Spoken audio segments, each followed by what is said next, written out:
बीते 2 सालों के अंदर दूसरी बार एमपॉक्स यानी कि मंकी पॉक्स को ग्लोबल हेल्थ इमरजेंसी घोषित किया जा चुका है। भारत के पड़ोसी देश पाकिस्तान में भी इसके मरीज दिख रहे हैं। ये एक वायरल बीमारी है जो मंकी पॉक्स वायरस के कारण होती है। एमपॉक्स को पहले मंकी पॉक्स के नाम से जाना जाता था और इस वायरस की पहचान पहली बार साल 1958 में की गई थी। उस समय बंदरों में इस बीमारी का प्रकोप काफी ज्यादा बढ़ गया था। ये वायरस उसी ऑर्थोपॉक्स वायरस के परिवार से है जिसमें बाकी सभी पॉक्स वायरस हैं। एमपॉक्स वायरस बंदरों में फैलने वाला एक संक्रमण है, इसलिए इसे मंकी पॉक्स वायरस कहा जा रहा है।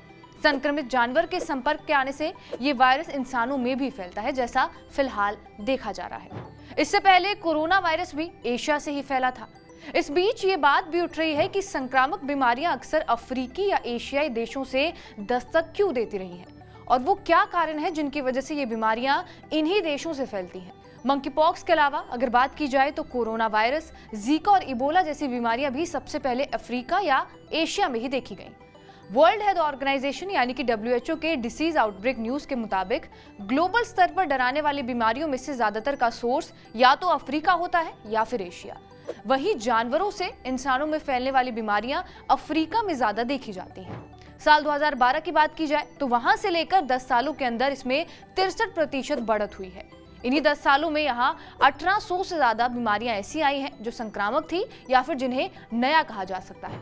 फीवर, येलो फीवर और जीका वायरस। इस आउटब्रेक में 70% बीमारियां इबोला और दूसरे वायरस हेमोरेजिक फीवर वाली थी, जबकि डेंगू, एंथ्रेक्स, प्लेग और मंकी पॉक्स के साथ साथ बाकी बीमारियां 30% ही रही। एशिया में भी खासकर चीन से कई आउटब्रेक देखते जाते हैं। जैसे कोरोना को ही ले ले तो इसकी शुरुआत भी वुहान प्रांत से हुई। इससे पहले भी कई संक्रामक बीमारियां जैसे कि ब्लैक डेथ और एशियन फ्लू का सोर्स भी यही देश बना।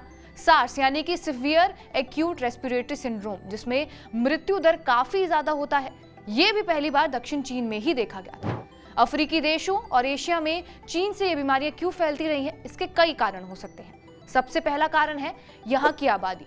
वर्ल्ड बैंक के मुताबिक सिर्फ एशिया और पैसिफिक में ही दुनिया की 60% आबादी रहती है। वहीं अब यहाँ माइग्रेशन भी हो रहा है। नए आ रहे लोगों को बसाने के लिए जंगल काटे जा रहे हैं। इस प्रोसेस में लोग जंगली जानवरों के सीधे संपर्क में आते हैं। इनमें हजारों ऐसे वायरस होते हैं जो इंसानों पर हमला कर सकते हैं। यहाँ लाइव एनिमल मार्केट भी सजते हैं। जैसे चीन की ही बात कर ले तो यहाँ पर वुहान वेट मार्केट काफी चर्चा में रहता है। यहाँ एक्सोटिक फूड के नाम पर जंगली पशु जैसे कि चमगादड़ और सांप तक मिल जाएंगे और मार्केट में जगह की कमी के चलते कई तरह की स्पीशीज पास रख दी जाती हैं। इससे भी किलर वायरस एक से दूसरे में फैलते हैं। अफ्रीका के कई इलाकों में खाने के लिए जंगली पशुओं के सीधे शिकार का भी चलन है। खासकर अगर बात की जाए सब सहारन अफ्रीका में तो लोग जंगलों में जाते हैं, शिकार के बाद उसे पकाने के प्रोसेस में पशुओं के सीधे संपर्क में आते हैं। ये जूनोटिक बीमारियों की बड़ी वजह मानी जाती रही है। एशिया पारंपरिक चीनी दवा उत्पादों का भी एक बहुत बड़ा मार्केट है। बाघ, भालू, गेंडे, पेंगुलिन और बाकी जानवरों की प्रजातियों का अवैध शिकार यहाँ पर किया जाता है ताकि उनके शरीर के अंगों को इन संदिग्ध दवाइयों में मिलाया जा सके। ये भी जानवरों को इंसान के संपर्क में लाने का तरीका है, जिससे वायरस फैलने का खतरा और भी ज्यादा बढ़ता है। ग्लोबल वार्मिंग की वजह से भी कई बीमारियां फैल रही हैं, जैसे मच्छरों से जुड़ी संक्रामक बीमारियां। साथ ही अफ्रीका में क्योंकि हेल्थ केयर उतना विकसित नहीं है, ऐसे कई और कारण हैं जिसे इसके पीछे गिनाया जा रहा है। मसलन ग्लोबल वार्मिंग की वजह से कई बीमारियां फैलती रही हैं, जैसे हमने आपको बताया, और हेल्थ सेक्टर विकसित नहीं है, यानी हेल्थ केयर फैसिलिटीज का विकसित ना होना, लोगों की आबादी और हेल्थ सेक्टर का विकास, ये सारी चीजें वायरस के फैलने में अहम रोल अदा करती हैं। इसके अलावा मंकी पॉक्स वायरस के बारे में ही और जानकारी बता दी जाए तो ये कोविड या फिर H1 इन्फ्लुएंजा की तरह हवा से फैलने वाली बीमारी तो नहीं है। संक्रमित व्यक्ति से आमने सामने संपर्क, सीधे त्वचा से त्वचा का संपर्क, यौन संबंध, बिस्तर और कपड़ों को छूना, सुरक्षा मानकों का पालन न करना, ऐसे मामलों में बीमारी का संक्रमण ज्यादा बढ़ता है।